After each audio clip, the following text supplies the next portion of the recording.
এই যে নির্বাচন 12 ফেব্রুয়ারি, এই নির্বাচন কতটা সুষ্ঠু হবে বলে আপনি মনে করছেন? এর নির্বাচন সুষ্ঠু হওয়ার কোনো বিকল্প নাই, কারণ জাতি পথ হারিয়েছে পরপর অনেকগুলা নির্বাচন, 3টা না 4টা নির্বাচনে পথ হারিয়েছে।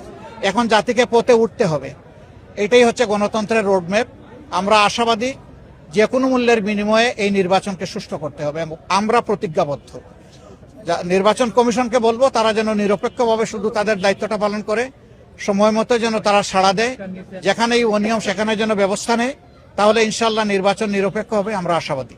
আর নির্বাচনের পর জাতীয় সরকার করার একটি প্রস্তাব জামায়াতে ছিল, সেটা বিএনপি চেয়ারপারসন তারেক রহমান বলেছেন যে এ ধরনের কোনো সরকার তিনি গঠন করবেন না। এই বিষয়ে আপনার কি প্রতিক্রিয়া? আমরা আমাদের অবস্থানেই আছি, আমরা বলতেই থাকবো জাতির সাথে স্বার্থে যেটা আমরা সঠিক মনে করি। আমরা বিজয়ী হলে আমরা সবাইকে ইনক্লুড করে ইনক্লুসিভ একটা গভর্নমেন্ট চাই। যদি কেউ না আসে, কারণ তো জোর করে আনা যাবে না। সেক্ষেত্রে কি কোনো বিরোধী দল থাকবে? সংসদে তো বিরোধী দল থাকবে, কেউ না কেউ থাকবে।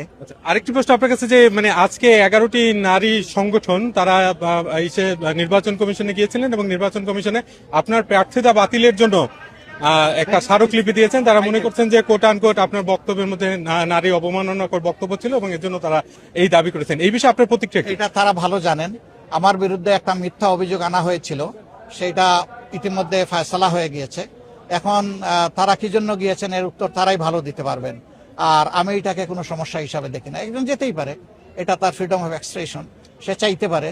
চাইলেই তো আর সবকিছু হয় না, সবকিছুর বাস্তবতার নিরিখে নিতে হবে। আর আমি নারী বিদ্বেষী, তাদের অভিযোগ। আমি নারীদের জন্য লড়াই করে যাচ্ছি, এই সমাজে নারীদের জন্য কিভাবে সম্মান এবং নিরাপত্তার জায়গাটা তৈরি করা যায়। আমাকে নারী বিদ্বেষী বললে এটা তাদের জন্যই দুঃখজনক হবে, আমার জন্য না। আর আরেকটি বিষয় নিয়ে আন্তর্জাতিক অঙ্গনে বেশ আলোচনা হয় এবং অনেক জায়গা থেকে বলা হচ্ছে যে জামায়াত, এনসিপি, আপনাদের যে জোট, এই জোট যদি ক্ষমতায় যায় তাহলে কি ইসলামী শরিয়া আইন চালু করা হবে কিনা বাংলাদেশে? আমরা এগুলো পরিষ্কার করে বলে দিয়েছি, এখন নতুন করে আর বলার কিছু নেই। তো আমরা ইনশাআল্লাহ এই দেশে আমরা একটা সুশাসন চাচ্ছি, আমরা এই দেশকে দুর্নীতিমুক্ত করতে চাই। এই দেশের মধ্যে আমরা কোনো চাঁদাবাজ, দখলবাজ আমরা রাখবো না। এগুলা ক্লিন হয়ে গেলে আমাদের দেশের মানুষ অর্ধেক শান্তি পেয়ে যাবে, আর বাকিটা ইনশাআল্লাহ আইন প্রয়োগের মাধ্যমে নিশ্চিত হয়ে যাবে। ধন্যবাদ। Thank you.